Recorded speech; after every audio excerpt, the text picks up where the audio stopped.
topic related to rate and the rate equation, yeah? Yes. All right, I was just wondering that order of reaction is not included in your course. Um, is that what the spec says? Yeah, I think so because you won't be able to do the uh, questions without doing the order of the reaction. So I think it's a part of your syllabus. Okay. Yeah, that equation is, yeah. Yeah, all right, fine. Okay, now I'm going to show you the slides for the for measuring the rate and the methods for measuring the rate. You also mentioned this word that is techniques for measuring the rate, yeah, in your message. Okay. Hmm. So, as far as the rate is concerned, the rate of a reaction can be determined by the following of the formation of the product over time, right? By following the formation of a product over time, that means how much product has been formed in the given time.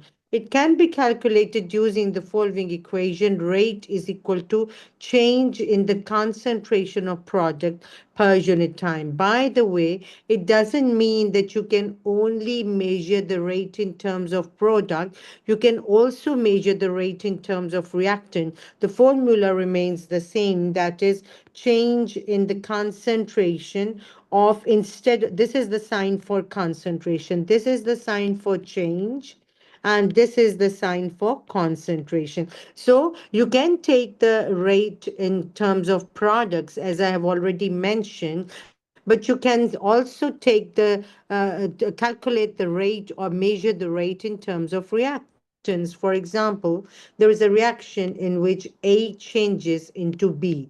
So what is A? A is the reactant, and what is B? B is the product. In the on the slide, in the formula, you have seen that the rate has been mentioned in terms of product, the change in the concentration of products per unit time. But it can also be measured in terms of reactants. So the formula could become that change in the concentration of reactant, that is A, per unit time, that is T. However, there is a very important thing which I need to do with the reactants, that is, I need to put a sign of negative here. I am putting a sign of negative. Why? Because the reactants, they are going to decrease as the reaction proceeds. However, the sorry. However, the concentration of the reactant, it would decrease as as the reaction progresses. This is because with the passage of time there would be a decrease in the concentration of the reactant. Why? Because the reactant is continuously changing into the product. So when you are going to do it for the reactant, you need to put this negative sign. However, if you are going to do it in terms of product, then there is no need to put it in the sign. If you want me to change this into the formula, the same thing into the formula, it becomes rate is the change in the concentration of product per unit time. Does it make sense? And you must have noticed that I didn't put any sign here. If no sign is put up, it means that it's a positive sign. Why? Because the product would be increasing as the as the reaction progresses. Does it make sense, Anika? Yes. Good. Now, rate has a unit of mole per decimeter cube per second, as it is a measure of the change in the concentration per unit of time. Now, if I'm going to write this formula again, this one, which I have mentioned here, time, that is, let me write it. Here it is. I'll copy it and I'll show you.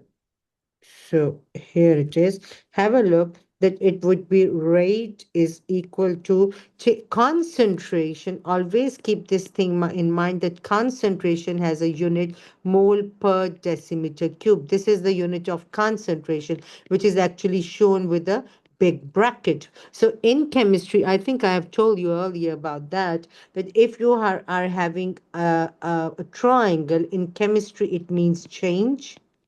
In chemistry, Okay. it means heat. And in chemistry, it means cyclopropane. I hope you are getting my point, right?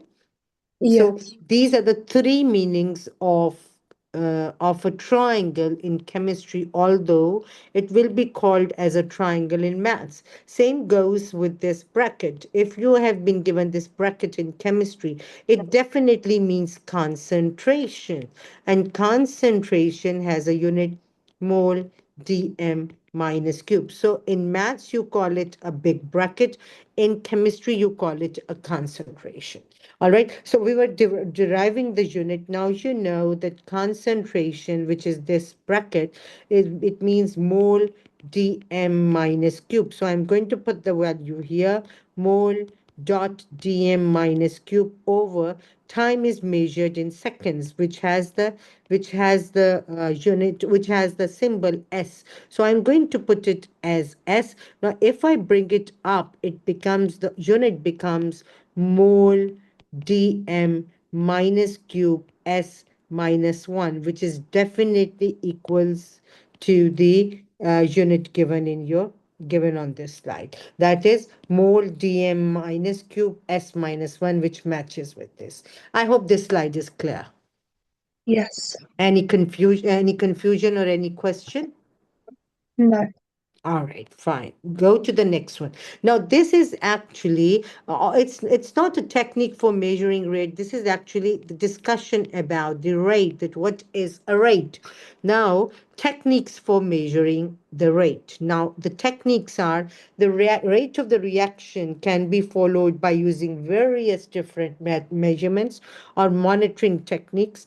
The volume of the gas evolved, the change in mass of a reaction mixture, the change in intensity of the color of a reaction with the help of colorimetry, then the change in the concentration of the product or reactant using titration, the change in the pH of a solution, the change in the electrical conductivity. So let me just underline the main things: volume, change in mass, change in intensity of the color, change in the concentration of the reactant or product by using titration, the change in pH, and the change in electrical conductivity. This method is not very important, because this is a very not very important in AS or A2 or in IGCSE. The reason being that it's quite complex. So in your syllabus, there is no detail of this method. So I'm not going to go into the details. However, I will definitely, when it comes, I will definitely tell you what does it mean, right? However, as far as the volume of the gas evolved, whenever we talk about the volume of the gas, that means most of the time when we talk about the volume of the gas, we take hydrogen gas or we take carbon dioxide gas. Now, they both have a different medium. If I want to know about the volume of the hydrogen gas, the best method is to react a metal with an acid. Whenever I am going to react a metal with an acid, I'm going to get the hydrogen gas. And that hydrogen gas can be measured by using the gas range. I'm going to show you the practice afterwards. The second gas, which I have mentioned, is carbon dioxide. We get carbon dioxide when we react a metal carbonate with an acid. So if you are going to react a metal carbonate with an acid, then from carbonate, we get carbon dioxide. But the method remains the same. That is, we can measure the volume of the gas by using the delivery tube or the gas range. Does it make sense, Anika? Yeah, I hope I'm not very fast. No, it's fine. All right, fine. Now comes the change in the mass of a reaction. I gave you two examples for the volume, that is hydrogen and carbon dioxide. Now we are going to shift the change in the mass of a reaction mixture. When I say that the change in the mass of the reaction mixture, both these methods, they can be used to measure the change in the mass. And to be very clear, the change in mass should could be or should be treated as the decrease in mass. Decrease in mass. How is it possible? That, let's suppose, if we take metal carbonate, then what we are going to do, we need to we are going to put it on the balance, the weighing balance, before starting the reaction, to know about the carbonate which we have added. Or we can also, if definitely the carbonate would be a solid carbonate, so before putting it in the conical flask, we can weigh it. The other method, that is metal plus acid, it can also be used to for this, the second one, that is change in mass. Definitely when we will put some metal in the conical flask, definitely there would be some weight of the metal. So if we take the weight before, or if we take the mass of the metal before the reaction, and if we take it after the reaction, then definitely there would be a decrease in mass. So by measuring the decrease in mass, we can also measure the rate of the reaction. I'm going to show you the apparatus afterwards. I'm just simply trying to make a foundation for each and every method. The change in the intensity of the color of the reaction. So when we talk about this, that means that there would be a change in the intensity of the color. So we are going to check the absorbance of the color, and that can be done with the help of a machine. So I'll show you that afterwards. Then comes the change in the concentration of the product or the reactant using titration. So titration is a method in which we take burette and the pipette and the conical flask, and then we put something in the burette and the other thing in the conical flask, and then we use an indicator, and then when the indicator changes color by adding the liquid from the burette, when the indicator changes the color, we stop the titration, and at the same point when the indicator changes the color, that is called as the neutralization point. That means whatever is present in the burette is actually neutralized the thing which is present in the conical flask. And then we need to apply different formulas. That is, C1V1 is equal to C2V2, and then we can calculate the concentration of the unknown. So this is another method of calculating the rate of the reaction. The change in the pH of the solution. So what we do is actually we measure the change, the pH before the reaction starts, and towards the end of the reaction, we also measure the pH. And the change in pH tells us about the nature of the reaction and the rate of the reaction. All right, and in the last is the sixth one, is the change in the electrical conductivity of a reaction mixture. So we need to connect an apparatus, which is a device which is going to measure the electrical conductivity of the solution as the reaction proceeds. Now, tell me, all of these are clear, Anika? Yes. All right. Now I'm going to go into the details. Technique for measuring the rate. As I told you earlier, we are going to talk about the volume of the gas. You must have seen that I have shown you two different apparatuses. Both of them will be used for the volume of the gas involved. Here, the volume of the gas is here, and in this case, the volume of the gas is here. Now, let me a bit.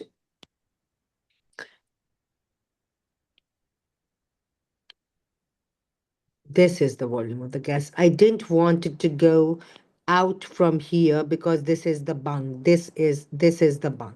So I'll tell you about this. Technique for measuring the rate. Let's start with the first one. The gas can be collected over water or using a gas rinse. So if a gas is collected over water, that means that this gas is insoluble in water.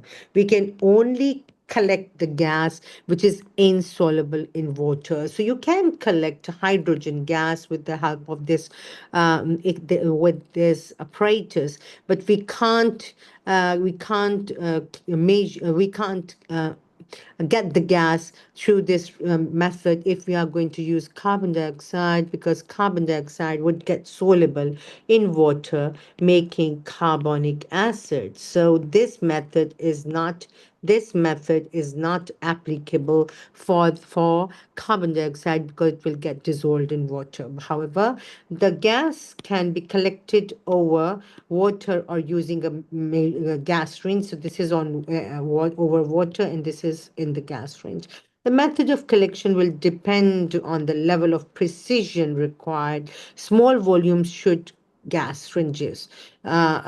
use gas ranges, right? So if you are going to use small volumes, you need to use gas ranges. However, there is a different variety of the gas ranges, but normally we use the gas range having 250 centimeter cube of volume. Right now, if you have a look at it now, what has been mixed, actually this would be an acid, and these black balls could be any metal, for example zinc. So when zinc reacts with an acid, which could be HCl, so Zn plus HCl makes up ZnCl2 plus hydrogen gas.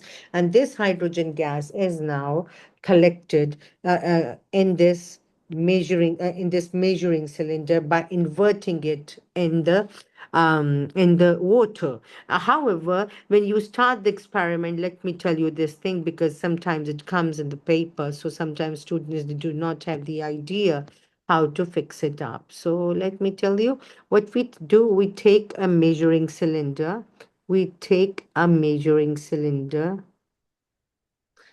like this, and then it's graduated. You know that it's graduated. It's of 100 ml. It's of um, 100 ml or 500 ml or 1000 ml. So what do?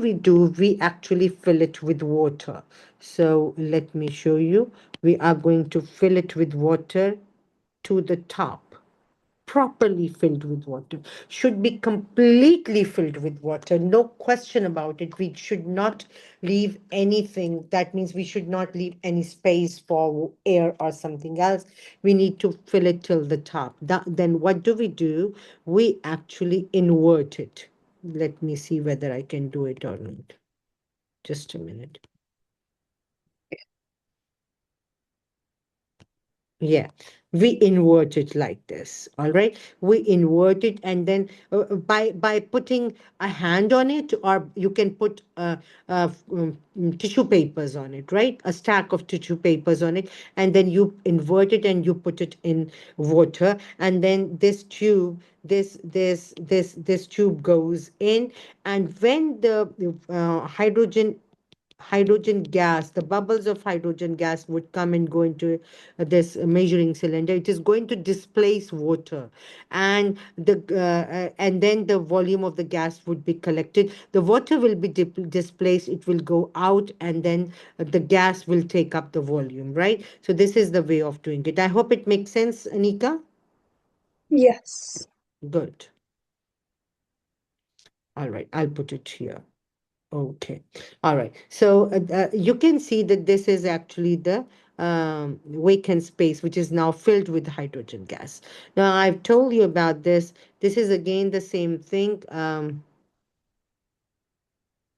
This is again the same thing. That is, you take the reaction mixture. That means you take acid. I told you for this. I told you that is metal carbonate. Some here, metal carbonate and acid. So I have put metal carbonate in it, which is solid, and then I put the acid in it. And as soon as I'm going to do that, there would be an effervescence or bubbling, and then carbon dioxide is collected here. This is the volume of carbon dioxide being collected. As more volume would be there, this bung would be pushed back. I'm talking about this bung.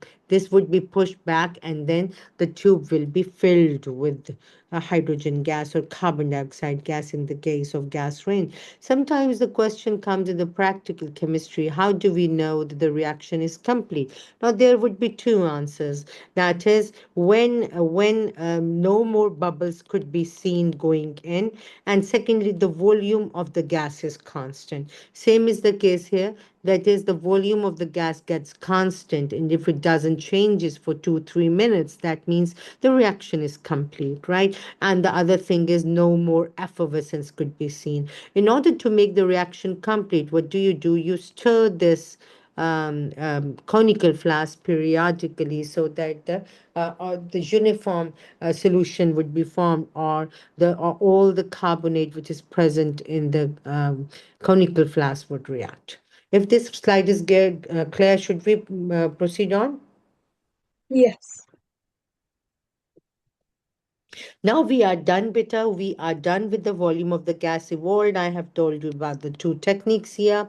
Then the third one, that is change in mass. Now, this could be the same thing actually, but it can be done in this way, that is change in mass used when gases are formed. Works best when the gas released has a high density. This is an important point, that when a gas has a high density, then we use this method, because this method helps us to know about the volume of the gas which has a high density. Now have a look here. What do? We are going to put the conical flask onto the weighing balance, right? And before putting in the hydrochloric acid, right? So when you put this marble chips in it, marble is actually calcium carbonate. Look, it's a metal carbonate. So it's calcium carbonate. You are going to put hydrochloric acid in it. First of all, definitely this would have a higher mass and the weight, because it has this calcium carbonate and then this much of acid, hydrochloric acid. Now, after some time, what is going to happen? Then you need to start the digital stopwatch. And after some time, what is going to happen, Betty, that the mass would be higher, then the mass would start decreasing. As this calcium carbonate would be used up, the mass would start decreasing. And you must have noticed that we have placed a cotton wool here. So cotton wool is not a good insulation, or cotton wool is not a good material to trap the gas, so gas could be escaped from this side, right? When there would be a decrease in mass, it will keep on decreasing, but a time would come when this mass would get constant. When it gets constant, that means that the reaction is complete. Then after the reaction is complete, we are going to stop the stopwatch, and then we see that in the different the in or you can take different reading as well. For example, the you will be continuously seeing this mass, so you can take the reading after 1 minute or 30 seconds. Then what you need to do, after 30 seconds, note the reading, write it down somewhere. Then after 1 minute, note the reading, write it down somewhere. Then after 1 minute and 30 seconds, note the reading and write it down somewhere. In this way, you can calculate the rate after every 30 seconds. Does it make sense? Yeah, I was just wondering why there's cotton wool. Because you know what, when this reaction would take place, there would be a splashing. Because calcium carbonates, it reacts vigorously with hydrochloric acid. So you can get the splashing out. So in order to avoid that, we put the cotton wool. But it's not a very fixed thing, or it is not a very good thing to stop the gas being escaped. It's not a good thing, because the gas can easily be escaped from here. So just to avoid splashing, we put the cotton wool. Does it make sense? Okay. All right. Because if you are going to put a bunk here like this, if you are going to put a bunk here and then connect a delivery tube, or a glass tube, and then connect it with the gas syringe, then the volume of the gas would be collected. In this way, we are not getting the volume of the gas. Why? Because the gas is being continuously escaped, and we haven't connected any instrument to measure the gas. So actually, we are not considering the gas, we are considering the change in the mass. Okay? Hmm. Okay. Any confusion, Anika? No. All right. Now the next one, using a colorimeter allows for the subtle change in color to be detected that the human eye cannot see. So you can get the color change by using the colorimetry, right? So as I told you earlier, the colorimeter, it actually measures the intensity change. That is the instant intensity of the color changes. Intensity of the color changes when the reaction goes on, and that intensity is being measured by this colorimeter. Here we have put the sample, right? And when there is a change in color, definitely there would be a change in absorbance as well. So colorimeter can easily measure that change and then can tell us that whether the reaction has taken place or not. But this is actually, this reaction or this apparatus is used when we are doing the reaction in which there is a significant change in color, right? Yes. I am not going to go into the details because this is not given in your syllabus. All right, Okay. now and now have a look here. I'm repeating again and again. First method, second method, third method. I'm talking about this. First is done, second is done, third is done. Now we are going to move to the fourth method, which is related to the titration.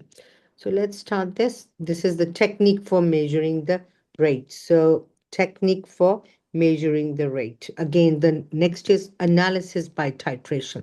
You can see a titration apparatus, that is, we have a burette we have a clamp in which we have set the burette, and then a conical flask, and in the conical flask we titrating iodine against sodium thiosulfate. So we take iodine, has, you know, that in the liquid form it has reddish brown color, so that's why you are seeing this color. We are going to take sodium thiosulfate in the burette. We will take sodium thiosulfate, and in this we have taken the iodine along with a catalyst. Now what is going to happen, the iodine will change color. All right, this color would be changed, and this we need to add the starch indicator. They haven't mentioned here starch indicator. As soon as I'm going to add the starch indicator, this orangish red color, it turns, this orangish red color, it turns black. It turns black. When it turns black, it means the reaction is complete. As soon as it turns black, we are going to stop the reaction because the neutralization point has arrived. So how to do this? Analysis by titration. Small samples, aliquots, are removed from a reaction mixture. Small samples are called this. From a reaction mixture at a regular interval. When we are doing the reaction, then we can remove the samples, and then reaction has to be quenched, stopped by adding another chemical or putting it in an ice bath. Aliquot is then titrated to determine the concentration of a product or reactant. So it's entirely up to you that by removing the aliquots from the reaction mixture, you can take the sample, you can do the titration. In this way, you come to know about the concentration of the reactant or the product. I hope that you have done the titration in the lab. Yeah. Yes. Now we are going to move to the fifth technique. That is the pH change. Now, when we talk about the pH change, typically used in conjunction with titration for an acid-base reaction. All right, so that's about it. That you simply, by you have the pH meter, you dip the pH meter with the electrode in the reaction mixture in the solution, which has already been tested with our titration, and then we measure the pH. The change in pH also tells us that the reaction has been completed. So a pH change is also a method to measure the rate of the reaction. Now comes the electrical conductivity. Electrical conductivity is a conductivity meter is used to determine the change as charged particles are formed, right? So sometimes in the reaction, the charged particles are formed. So whenever the charged particles are formed, there would be a change in the electrical conductivity because electric current is produced due to the charged particles. Now, the seventh one is not very important. I haven't mentioned it here. I have only mentioned, look, I have mentioned only six methods. But the seventh method, I'll simply tell you what is it. Its example could be changes in the volume of liquid, dilatory, chirality, or refractive index. This is something which is related to physics, so I'm not going to cover this. Is it clear, Okay. Bita? All right. Okay, yeah. So here it is. I could give you the example, but in your syllabus, in our syllabus, the examples are there, so that's why I wrote it. But in your syllabus, it's not there, so that's why I'm not taking it in Okay. account. All right, now comes the next one, that is rate equations and rate constant. It's also very important. Yeah, in most chemical reactions, the rate of the reaction is directly proportional to the concentration of the reactant. What does it mean?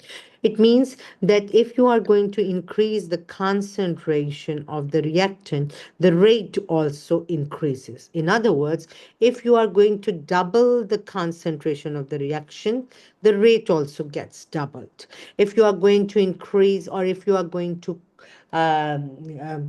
quadruple the concentration of the reactant, the rate is also quadruple. That means four times. So if you are going to increase the concentration three times, the rate also increases three times. So when there is a clear change in the rate according to the change in the concentration by the same times, that is called as the first order reaction. We are going to study about this later, but let me tell you, by increasing the concentration or by doubling the concentration of the reactant, the rate gets doubled. This is called as what? This is called as first order reaction. We are going to go into the details afterwards.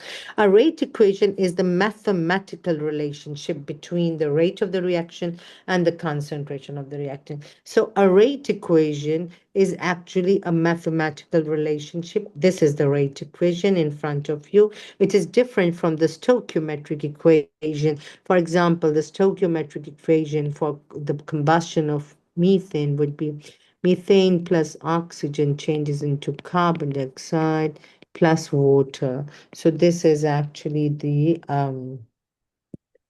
stoichiometric equation. So you must have noticed that I didn't burn methane. Look, I didn't burn methane.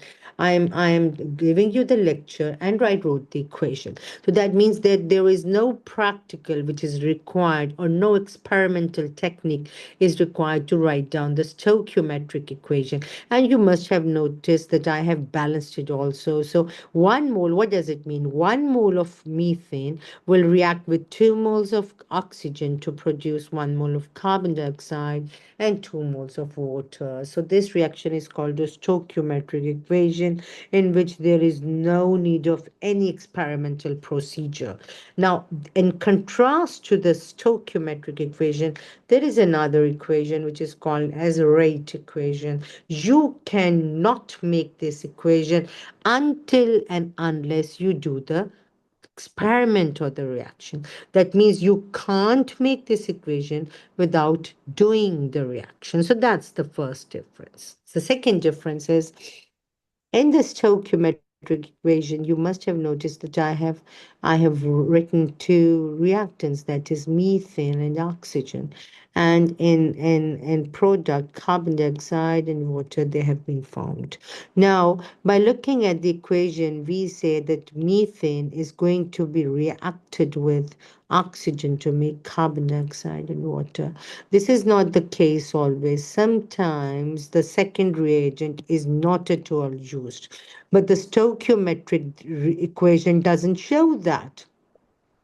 The only thing which is going to show that whether both the reactants are used or not, it is by the rate equation. All right? Does it make sense, whatever I'm saying, Anika?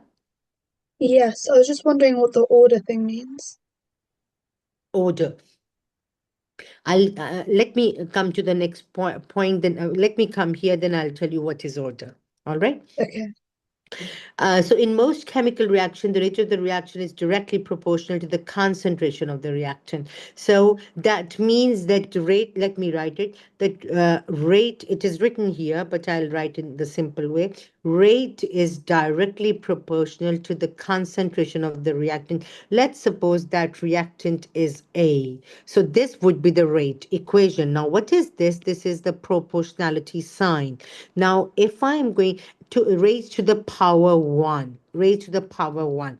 Now, this power is called as the order of the reaction. Now, why this is 1?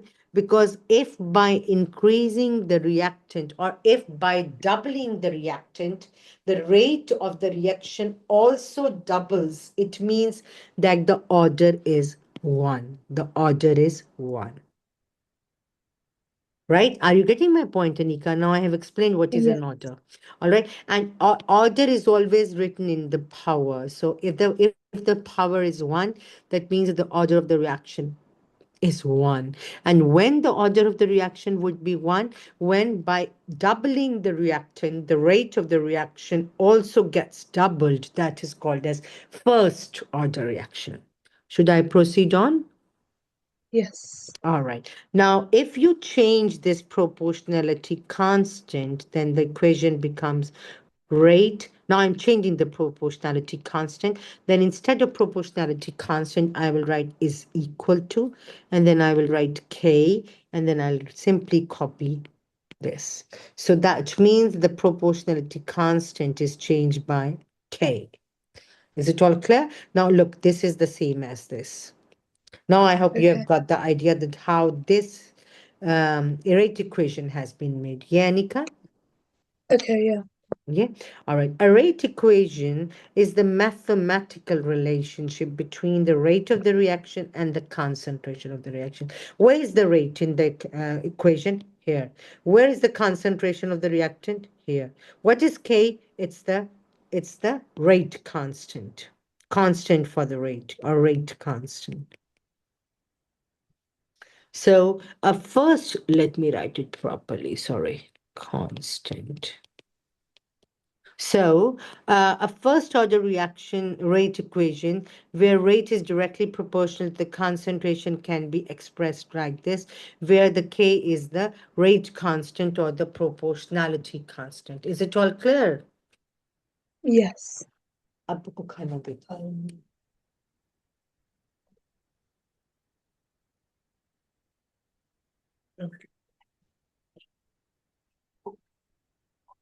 All right. All right. Okay. Now the next slide. Is it all clear, beta? Yes. All right. Now the next slide. Hmm. All right, rate equation and the rate constant. Now we will talk about the rate equation and the rate constant, and we will also talk about the other orders of the reaction. Now we have discussed orders are actually, there are three types of order in your syllabus. Number one, zero order. Number two, first order. And number three, second order. Zero order, first order, and second order. Right now, we have simply discussed first order, that by doubling the reactant, if the rate of the reaction, if the rate gets doubled, then it's first order. Yes, Anika? If by Yeah. doubling the reactant, the rate gets doubled, it's the first order reaction. Now we are going to consider zero and second order reaction. Let's check it out. Not all, by the way, why did I tell you about the stoichiometric equation? Maybe, you know what, the stoichiometric equation is telling us that for the reaction, methane gas is required and oxygen gas is required, right? Maybe there are some reaction in which only one reactant is required, the other reaction is not required. But stoichiometric equation doesn't tell us about that. So a rate equation would be telling us whether oxygen is required or not. Sometimes it happens that oxygen is not required. What does it mean? That means that whether you use oxygen or not, there would be no change in the rate of the reaction. So, if the other reactant is not changing the rate of the reaction, it means that it is zero order with respect to that reactant, right? I'm going to give you the detail here. I hope that what I've told you is making some sense to you, Yeah.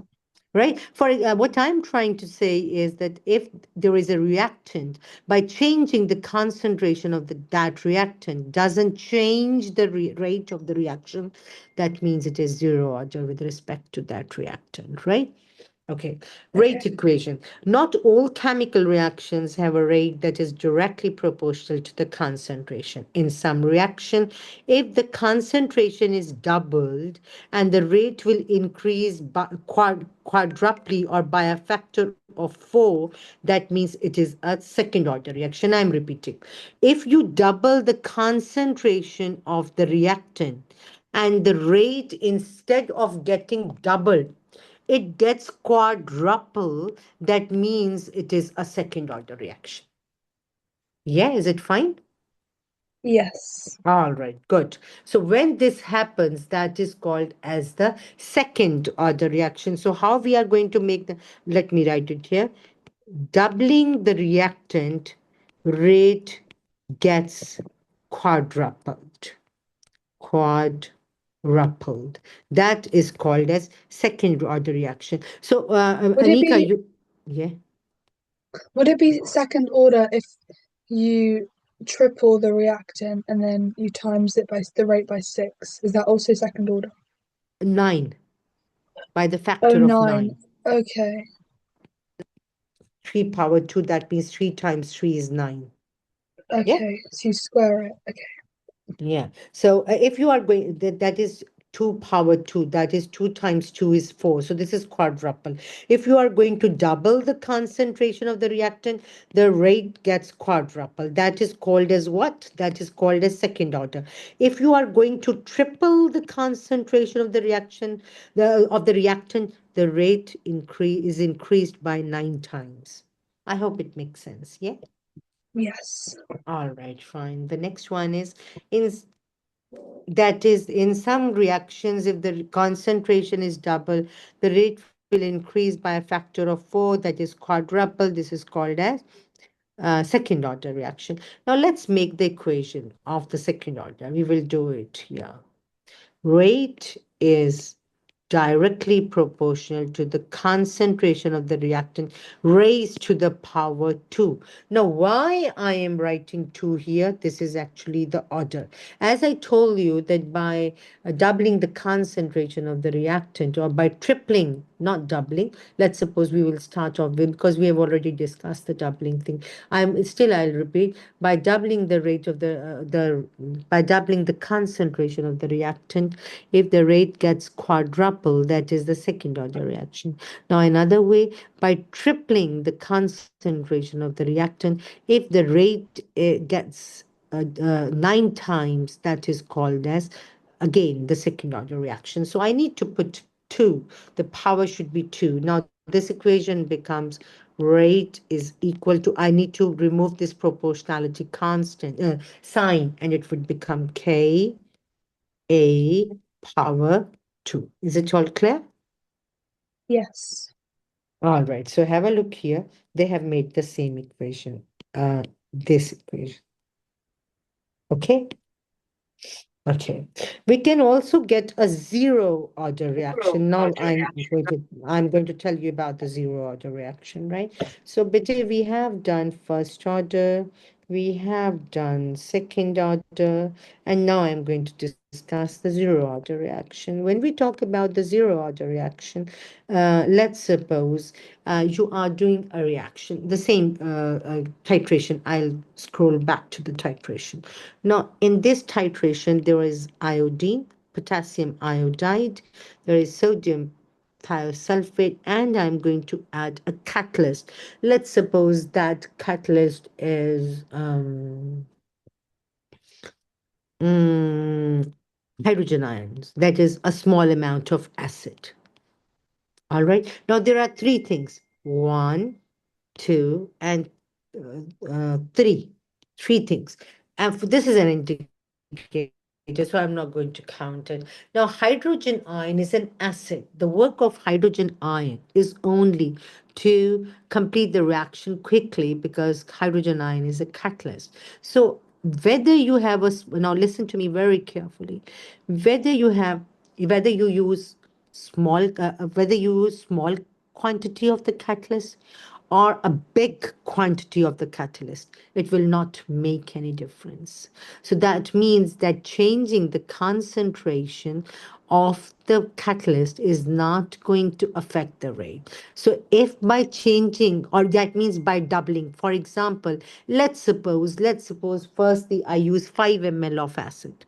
Then I used 10 ml of acid. Then I used 15 ml of acid. So whether I use, that is the catalyst, whether I use 5 ml or 10 ml or 15 ml, the rate of the reaction would not change. So that means that the rate of the reaction is independent of the concentration of the catalyst, that is an acid. So when the rate doesn't change by changing the concentration of a species, that means with respect to that thing, the order is zero because it doesn't affect the rate. Does it make sense, Anika? Yes. Oh, good. Well done. So what I'm going to say that is we can also get a zero order rate equation where rate is not, let me highlight, rate is not affected by the concentration of the reactant. When rate is not affected by the concentration of the reactant, that is called a zero order reaction. Now let me write it down. That means, whether I'll write here, that means doubling doubling the concentration of the reactant, rate remains unchanged. Does it make sense? Yes. Good.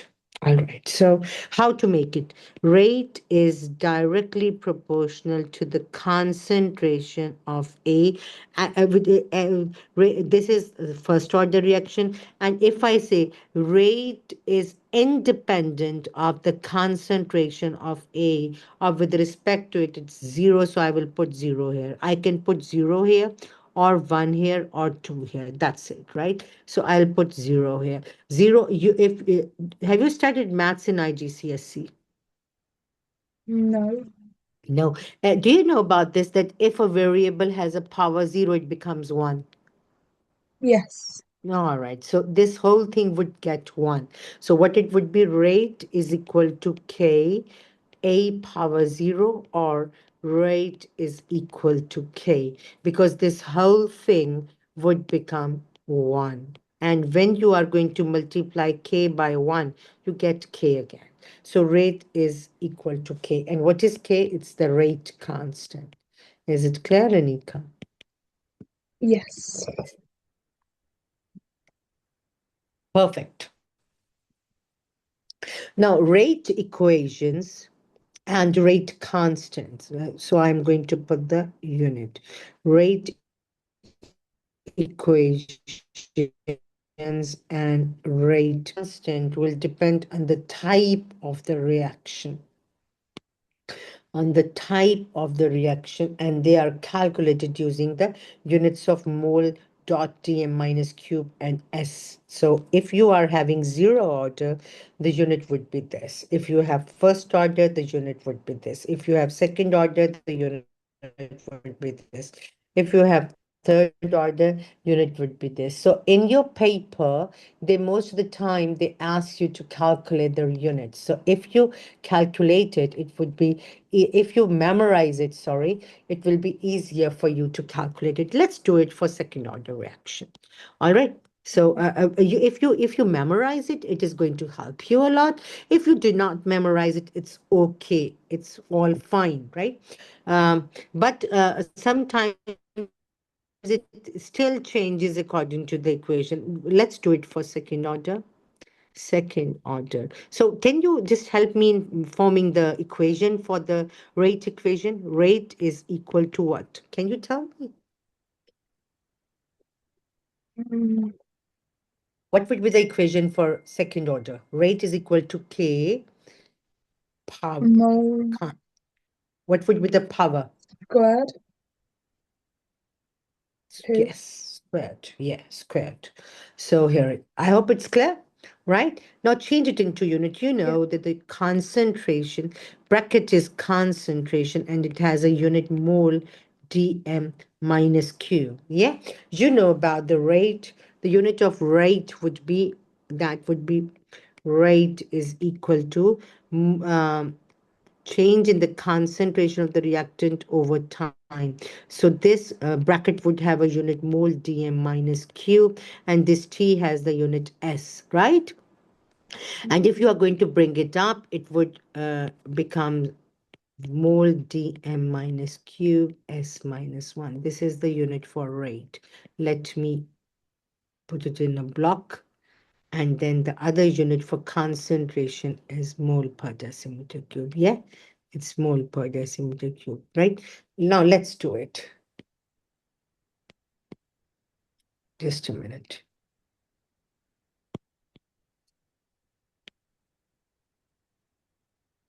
Okay, all right. Okay. So now let's put it in this equation. I'm going to copy this equation so we can apply this. So here it is. Let's do it. We are going to have rate is equal to K, it's written. So there is no need to write it again. I'll simply put the units. So the units are given here. Here, the units have been given. So I'll just going to copy this. Mole dot Tm minus cube S minus. We are calculating for K. We are calculating for K. The units of rate constant, the K units. So K, I'm going to copy this times the unit for the bracket, that is the concentration, is mole per decimeter cube. And there is a power that is 2. So I will write it 2 times mole dm minus q times mole dm minus q. Now I need to calculate it for K. So I'm going to bring this down to the other side. So it becomes K is I'm bringing it to this other side of equation, both these things. So mole dm minus cube S minus 1. I'll bring it here because this is the end of the page. So here, that would be, oh dear, sorry. So I'll write this m mole dm minus cube times mole dm minus cube. Now do the cutting. So this will be cut. This will be cut by this. So we are left with what? We are left with beta K is equal to S minus 1 over mole dot dm minus q. Now bring it up here in the numerator. So the K is would be mole minus 1, because here this is 1. When you are going to bring it up, it becomes minus 1. This is minus 3, it will become plus 3. So that would be mole minus 1 dm3 dot S minus 1. So this is beta. This is the unit for a K, for a unit of K for a second order reaction. Does it make sense? I have calculated it for only second order. You can do it. You can do the same method for 0, first, and third order. Is it clear? Okay. Yeah. Next one, that would be rate equations and rate constants continued. I hope there is no question. Anika, if something is bothering you, please ask me. No, there isn't. All right. Rate equations and rate constant. So the units of the rate constant will depend on the type of reaction, and they are calculated using the unit of mole, dm minus cube and s minus 1. I have already done that. So the now comes the order of the reaction, right? Uh, Okay, we can do one thing more. No, before going to this, we can do one thing more. Can you do it for, you can tell me the units for K for third order reaction? Can you solve it? I thought I didn't need to know third order. Okay, fine, fine. All right. Okay. Order of reactions. Oh, okay. Do you want to do it? I do want to do it because it's if do you think you are not in need of this? No, I just at the start, didn't you say the three orders that I needed to know was zero, first, and second? All right, so can you do it for first order then? But you know what? All the third order reaction is not in your course, but sometimes they can ask you to calculate the units for K for third order. Okay, They'll not ask you to get the third order with the help of the data, but they can ask you to calculate the unit for K for third order. Yeah? okay. So can you do it? Or I will do it with you because you know what? I need to tell you how the third order reaction takes place. Uh, Third order reaction. Mm. Let me add a page here. All right. Third order reaction. Although it's not in your syllabus in that way, but they can ask you to calculate the unit of the third order reaction. Bitte, when you will be asked to calculate the unit for the third order reaction, you need to write like this. Rate is equal to, now be very careful what I'm writing, K, A, 2 and B 1, because third order reaction means overall order of third. Overall third order reaction means 2 plus 1 is equal to 3. This is called as third order reaction. So they will tell you, if this would be the case, they will tell you, it could be the other way around. It could be like this. Again, it is 1 plus 2 is equal to 3. But this rate equation is different from this rate equation. Why? It means that doubling the rate of the reaction would quadruple the rate of A, and doubling the concentration of B would double the rate of the reaction. And in this case, we are going to say that doubling the rate of the reactant A would double the rate, right? And doubling the concentration of B would quadruple the rate. Does it make sense, Anika? Okay, yeah. Should I repeat? No, I think I understand. So they will tell you, if you are not supposed to find it out by the graph or something else, they will give you the equation. Let's suppose they have given me this equation. Okay, let's suppose they have given me this equation. Now, how will I calculate? Now, can you help me in calculating this? Okay, Okay, good. so for the first one, Hmm. I'm rubbing this. Or I should not rub it. I'll take it to the some other place.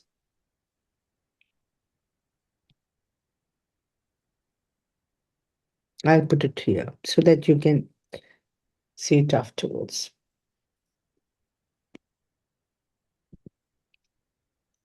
so do you write the concentration twice because of the A Of is A, squared, yes, yes.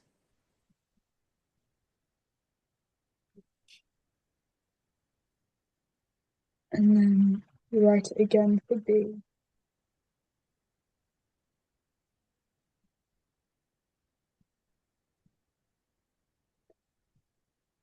Is that right?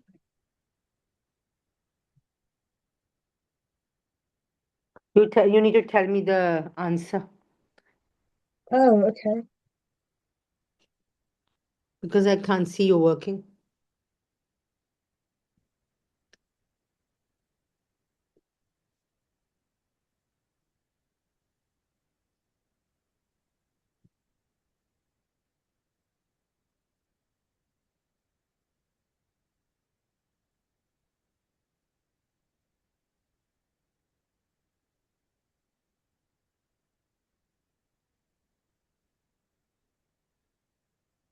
Can you go down, please? Yeah, just a minute. Sorry, I forgot to tell you this. You can match this answer with the answer I have given, right? I solved it for the second order, and look, the second order matches with this, right? Yes.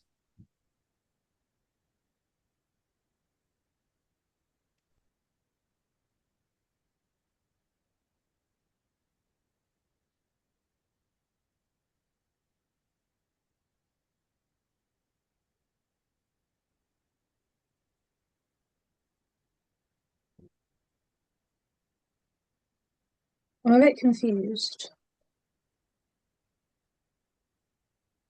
Sorry, Said I'm a bit confused. why? Let's do it. Let's do it. Now, what is the unit for rate? Can tell me. What is the unit Mole for rate? Mole, over dm over here. time. Yeah. I'll copy this as well. This one. Uh, Here it is. I'll write it here. Yeah, this is the unit for rate. And what is the unit for concentration? Now, see, can you do it? All right. Rate. What is the unit for rate? This is rate. Oh, I can swap this just a minute so that.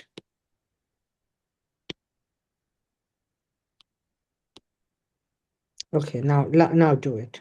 So this is the unit for rate, you can see, and this is the unit for concentration. Just put down the values. I'll copy this again.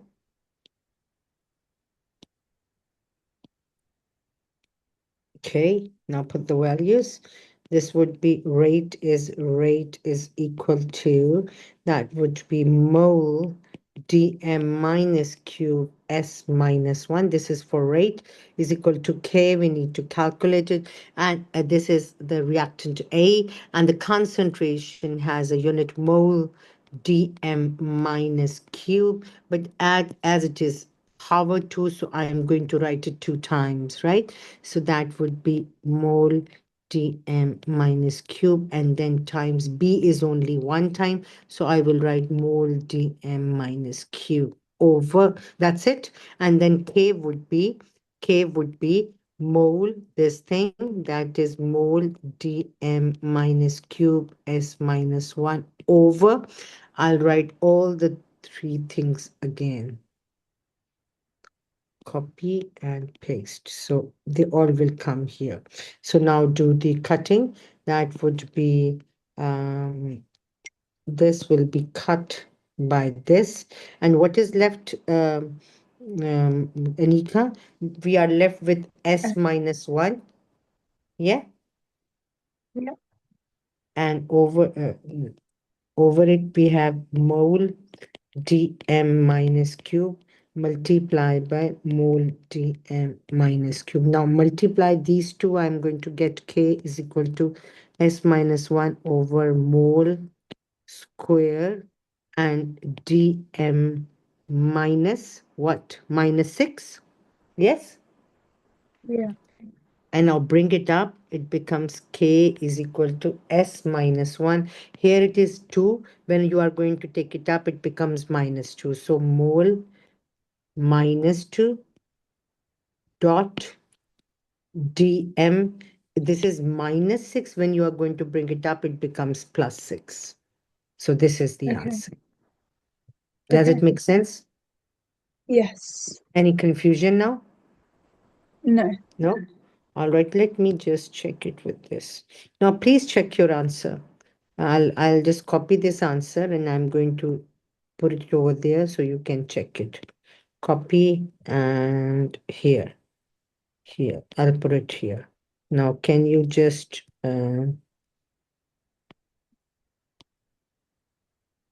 Please check the answer with the given answer. DM6, DM6.